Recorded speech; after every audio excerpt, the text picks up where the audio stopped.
but due to lack of financial and scope of the study, so I just provided us the problem first. So this is the stepping stone to build the recommendations. That is the problem in our, that is a national problem. Actually, We don't have base data. Yes, ma'am. This is the first.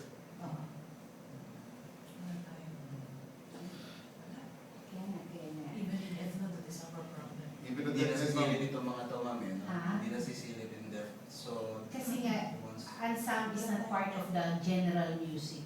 yes. Even in high school, it's not even part of the music literature. So it's always considered as a co-curricular, but it's very strong. So this is where we get the musicians. it should be It's better than extracurricular. it should be integral, kumbaga, ma'am, kasi that's where it's put into practice. So, Yeah, if we have a chance to change really the secondary, instead of focusing on the literature, why not choose, like the one in the States, na we choose between orchestra, instrumental, choir. So everything should be practiced because the baseline is the general music. So after that one, practice na.